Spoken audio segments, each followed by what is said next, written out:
Radiant team ban.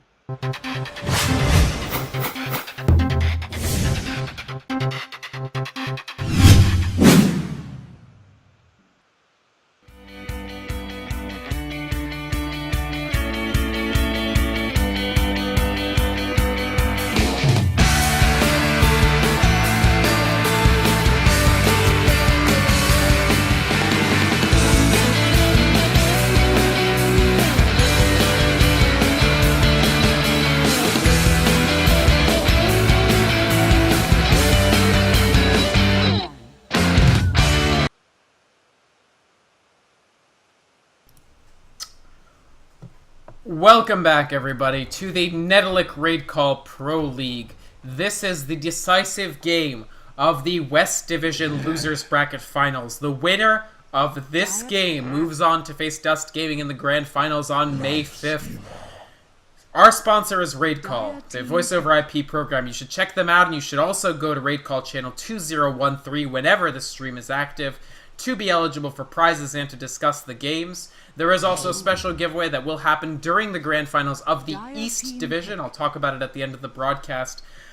Netolic TV, your official English broadcasters for the Eastern and Western Divisions. I am Vikraman. Joining me for this third game, and for the first time today, is my co-caster, El Presidente. Remaining. How are you doing, my friend? Dude, I was at traffic school all day, so not that great. But I'm finally casting some Dota, and that's much, much better. Good. Good to hear. I'm glad to have you here, unquestionably. And I need you to help me out, because I am running low on energy. I will make it through this game and then pretty much die, so you're going to have to do some heavy lifting. Did you see Game 2, though? Yes, I was watching Game 2, and all I have to say is, I love that Omni-Knight was picked. It's a shame that it didn't do better, but I love Omni-Knight as a hero. Sure. And I'm not surprised that you're tired after doing the best of 3 with VP versus Liquid and the best of 5 versus Alliance and Liquid. Yeah. And then another 2 here. That's... It's been a day. It's been a very, very long and arduous day in some respects, but it's all fun is the thing. It's not work when you're doing something you really, really enjoy. And I've enjoyed bringing all these games. We had good games in the morning, good games throughout the day, and a fantastic game just now. And hopefully this Game 3 will be just as excellent. Of course, both teams, like I mentioned in previous games, have something to prove. Root Gaming want to prove that there's more than 3 teams you have to care about in North America. Most people only know Dignitas, EG, and Team Liquid. Root want to make themselves a household name, and that's what they seek to do by winning this tournament. Artyk, they've been waging a campaign to get a qualifier invite for TI3. They want to represent South America at the International 3, or at least at the qualifier rounds that begin in about a week and a day from today. And winning this tournament would, again, help them immeasurably do that. So, an important game for both teams. And, of course, the team that loses here in this next game will be third. And the team that wins has a chance at first. And that's a prize pool difference that's substantial, as well as a reputation difference. Absolutely. And in both teams' cases, it's really come down to the fact that really before this tournament started a month ago, right, with WePlay also happening around the same time, neither of these teams were...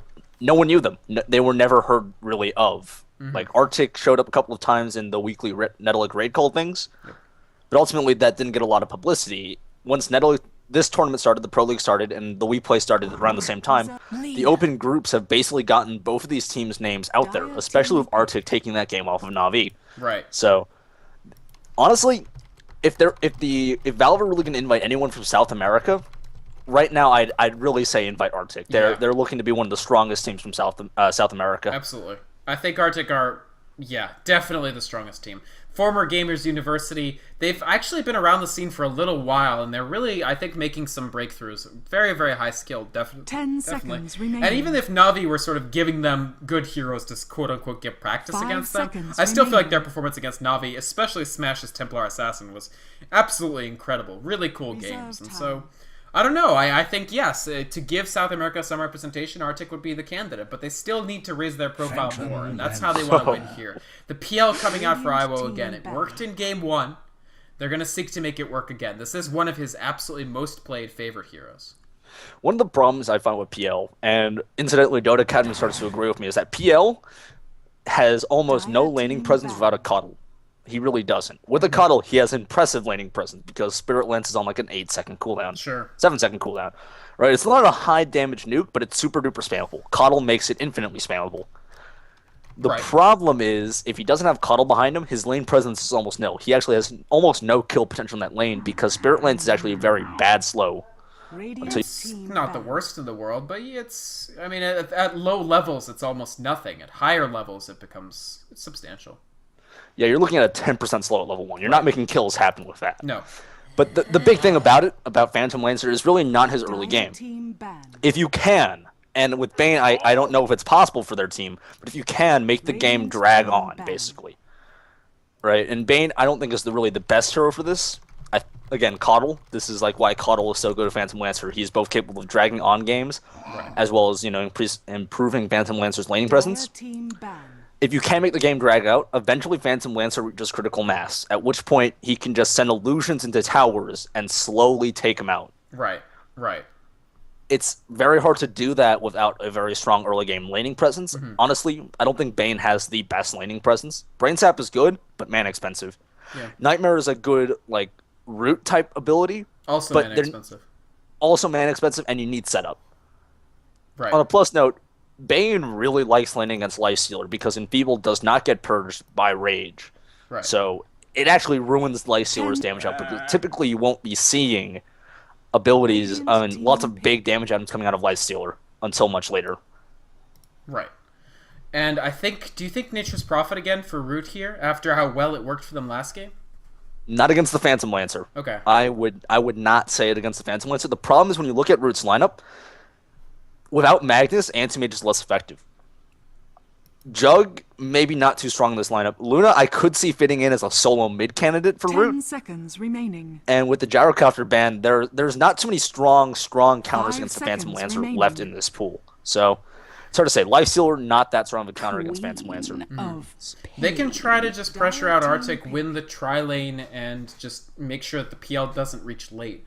I don't think you necessarily always need to do a full 100% counter. Oh, the TA, Smash TA. It's going to be our first time in this series seeing him on this hero. The first game, of course, his Night Stalker was insane, and we'll have to see if his TA is as impressive. At least this time. Obviously, in the past, it's been very impressive.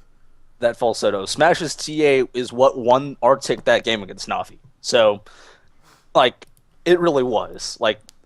Iowa was on the ball, Mystico was on the ball, but Smash just completely dominated that game. 10 seconds remaining. But we'll see if he can have another one of those impressive performances here. And based off what you said about Game 1, it's very likely.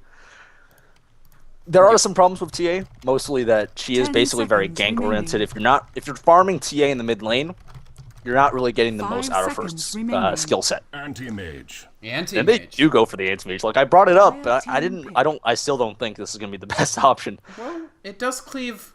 It is able to cleave. It would be great if they actually, one thing to watch out for that you don't usually think about in these games, watch out for Rubik stealing not RP, although RP is also going to be a very big deal. Watch out for him stealing Empower, because Empower plus Battle Fury will let anti-mage cleave illusions pretty quickly.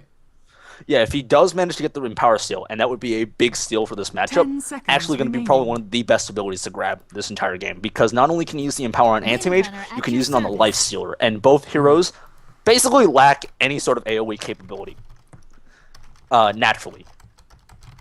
So, that said, it really is going to come down to that, but Monkeys Forever is playing the Lifestealer, so that's it's an interesting note.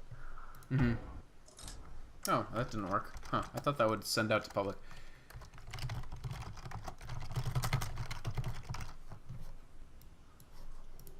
Prepare for battle. We may have forgot to enable this on the tournament. I didn't forget. It's just bugged out. I'm going to remake it right now. Alrighty. Sorry. I've made this mistake before, so I'm very sensitive to it. Yes. And then one time we left it on.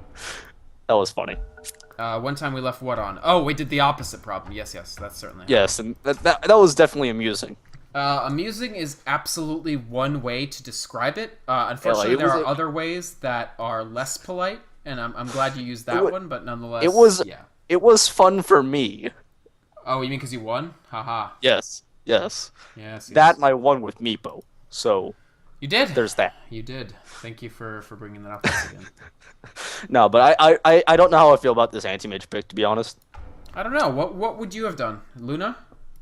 I think Luna, mostly it gives them more mid-game pressure when they need it. It gives them a stronger pushing lineup because the Glaives, once you get into a base race scenario, Luna is the best hero for it if you need any carries.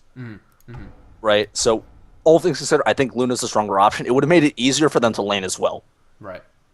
Because the way it's looking, you're looking at a solo Lifestealer, which, isn't unheard of, but definitely less than ideal. What I want to say about the Luna is there's a psychological element here. Game 1, they played Luna, and Monkeys Forever went 1-10-3.